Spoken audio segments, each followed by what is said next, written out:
جو نبی اور رسول میں کوئی فرق نہیں، صرف جہت کا فرق ہے. جہت طرف ایک رسول ہے جو پیغام لے کر آتا ہے خدا کی طرف سے، پیغمبر ہے، اس کا نام رسول ہے. ارچی خدا کی طرف سے جو پیغام پہنچائے کسی کو اس کا نام ہے رسول.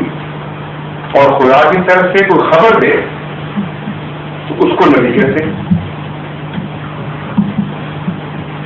تو نبی، ہر رسول نبی بھی ہوتا ہے اور ہر نبی پیغام بھی دیتا ہے خدا کی طرف. کوئی ایک رسول بھی نہیں ہے جو نبی نہ ہو.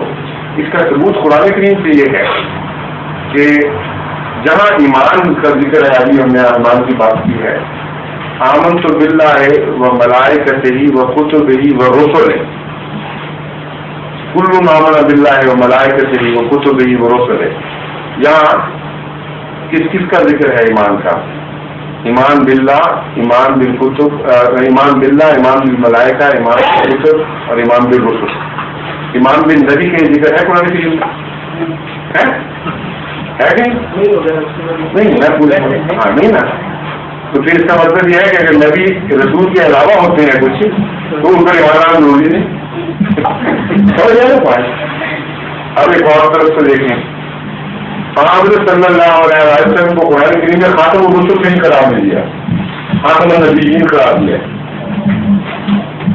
اگر نبیوں کے علاوہ رسول ہوتے ہیں تو ان کے خاتم نہ ہوئے پھر آپ. اس کا مطلب ہے ہر نبی رسول بھی ہے اور ہر رسول نبی بھی ہے. ان دو آیتوں سے ثابت ہو جاتا ہے کہ ان دو کو آپ الگ کر ہی نہیں سکتے. جب خاتم النبیین کہتا ہے قرآن کریم تو تمام نبی، تمام رسول اس میں شامل، نبی کے لفظ میں شامل ہو گئے. اور جب آمن تو باللہ ہے ملائکہ وہ کتب و رسل کہتے ہیں تو رسول لفظ کے اندر چاہے نبی شامل ہو گئے. اس لیے تفریق کا ہمیں حقیق کوئی نہیں ملا. پھر قرآن کریم نے لا نفرق بین احد من نبیین کہیں نہیں فرمایا، لا نفرق بین احد من رسل فرمایا. تو نبیوں میں تفریق کی اجازت ہے؟ کیوں نہیں؟ اس لیے کہ رسول ہی نبی ہوتا ہے.